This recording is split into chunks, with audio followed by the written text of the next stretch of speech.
میں بہشتی دروازے کی کیا حقیقت ہے؟ بزرگ فرماتے ہیں کہ انہوں نے خواب میں نبی علیہ السلام کو اس دروازے سے گزرتا ہوا دیکھا۔ اچھا، سبحان اللہ۔ تو نبی علیہ السلام نے جب اشری تھانوی صاحب کے خواب میں آ کے دیوبند مدرسے کی بنیادیں کھینچی تھی تو انہی پاک پتن والوں نے دیوبند مدرسے کو نبی علیہ السلام کا مدرسہ کیوں نہیں باندھ لیا؟ ٹھیک ہے نا، نبی علیہ السلام کو خواب میں دیکھنا یہ نہیں، میرا کلپ ہے خواب میں دیدار مصطفیٰ صلی اللہ علیہ وآلہ وسلم کی حقیقت، لاکھوں لوگ یوٹیوب پہ دیکھ، اس میں نے یہ پوری کی پوری ڈیٹیلز بتائی ہیں۔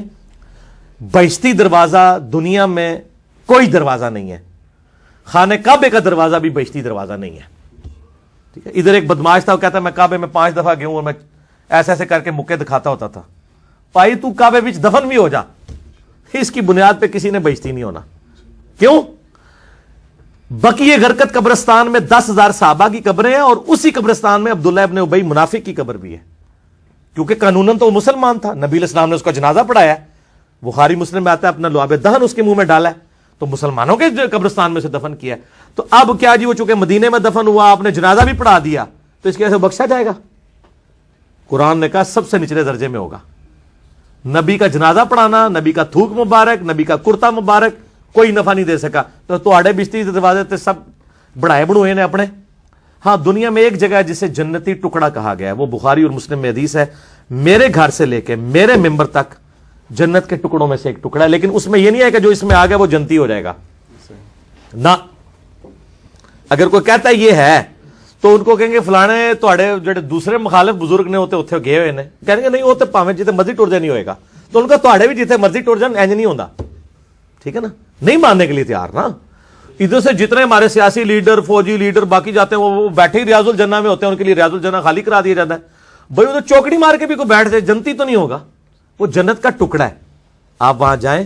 اس پہ امام بخاری نے باب باندھا ہے کہ قبر رسول سے لے کے ممبر رسول جنت کا ٹکڑا ہے۔ نبی علیہ السلام کی قبر مبارک، حضرت ابوبکر عمر کی قبریں، یہ جنت کے ٹکڑوں میں سے ایک ٹکڑا ہے، زمین کے اوپر جنت کا ایک ٹکڑا ہے، لیکن اس کے اندر داخل ہونے سے کوئی جنت میں نہیں داخل ہو جائے گا۔ احمد بریلوی صاحب نے ایک شعر لکھا ہے، جنت میں آ کر نار میں جاتا نہیں کوئی، انہوں نے اسی کے اوپر شعر کیا۔ وہ جب وہ جنت البقی اس میں بیٹھے نا ریاض الجنہ میں، تو انہوں نے کہا کہ جب حدیثوں میں ہم نے سنا جو ایک دفعہ جنت میں چلا جائے گا دوبارہ دوزخ میں نہیں جائے گا، تو انہوں نے کہا یا اللہ میں ایک بار جنت میں آ گیا ہوں تو اب میں امید کرتا ہوں کہ میں دوزخ میں نہیں جاؤں گا۔ تو یہ شعروں تک تو بات ٹھیک ہے، ورنہ تھوڑے سیاسی لیڈر جنہوں تھی گالاں کٹ دو دل وچ، وہ تو سارے ادھر جاتے ہیں، وہ تو کعبے کے دروازے ان کے لیے کھلتے ہیں، تو قبر رسول کے لیے ان کو بھی انڈر لے کے جایا جاتا ہے۔ کہتے ہیں نہیں وہ نہیں جان گے، تسی بھی نہیں جاؤ گے بھائی، کوئی بھی نہیں جائے گا، اس طریقے سے کوئی جنت دوزخ کا فیصلہ نہیں۔ ٹھیک ہو گیا؟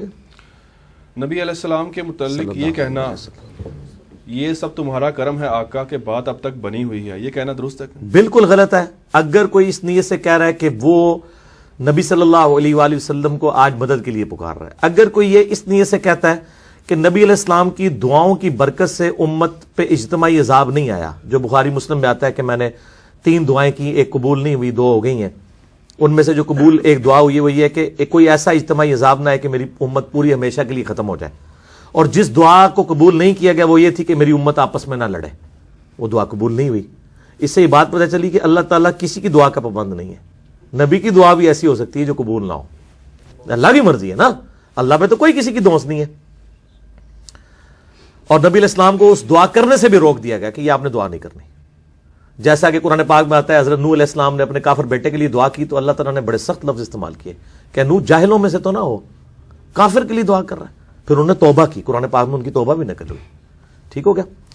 تو اس طریقے سے اس معنوں میں کوئی لیتا ہے، لیکن ابھی ظاہر ہے چونکہ ہم جس معاشرے میں اس میں تو وہ کچھ اور ہی کہہ رہے ہوتے ہیں، وہ ھذا من فضلی ربی کے اگینسٹ کہہ رہے ہوتے ہیں، ھذا من فضلی ربی کہنا چاہیے۔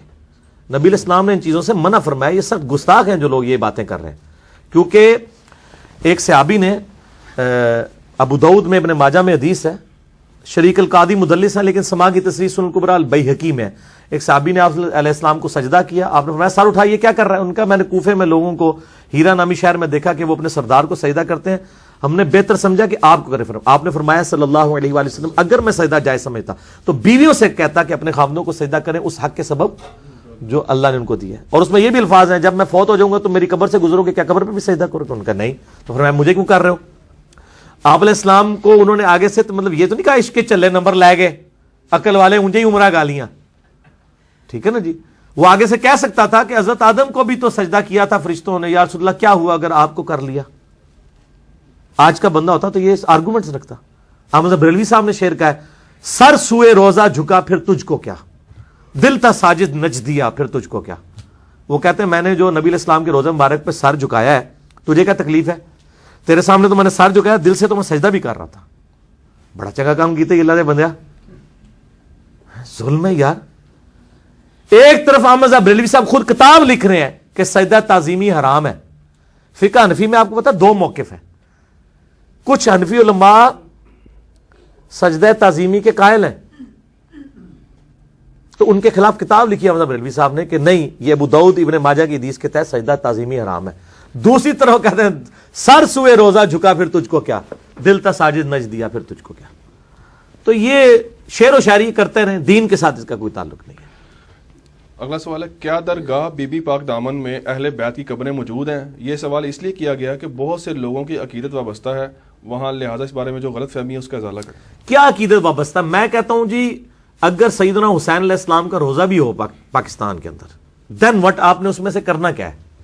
زیادہ سے زیادہ آپ قبر پہ حاضری دیں گے, نہ جھکیں گے اور نہ ان کو سجدہ کریں گے, نہ قبر کو چومیں گے, دعا کریں گے ان کے لیے جو عام میت کے لیے کرتے ہیں. رہا صلاۃ والسلام پڑھنا, وہ تو ہر میت کے اوپر آپ کہتے ہیں, صحیح مسلم میں حدیث ہے السلام علیکم اہل الدیار من المؤمنین والمسلمین.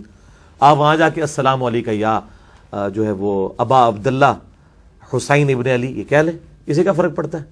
اگر آپ کہتے ہیں کہ اس کی وجہ سے کوئی ادھر فرق پڑ جانا ہے میرے بھائی, تو انہی سے پوچھیں کہ اگر انہی چیزوں کی وجہ سے فرق پڑنا ہوتا, ان مزارات کی وجہ سے, اس وقت دنیا میں کافروں کے زیر اثر سب سے بڑا ملک مسلمانوں کا ہے ہی عراق ہے, اور سارے مزار ادھر ہیں, کربلا بھی ادھر ہے, تو کوئی فرق تو نہیں پڑا. تو بی بی پاک دامن کے مزار سے کوئی فرق تو نہیں پڑ جانا. ٹھیک ہے نا.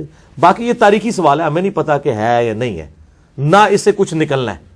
ہم نماز میں محمد اور آل محمد صلی اللہ علیہ وآلہ وسلم پر درود پڑھ رہے ہیں, وہ جہاں جہاں دفن ہے, بخاری مسلم کے الفاظ ہیں, تمہارا درود و سلام ان تک پہنچ جائے گا, پہنچ رہا ہے, دیٹس آل.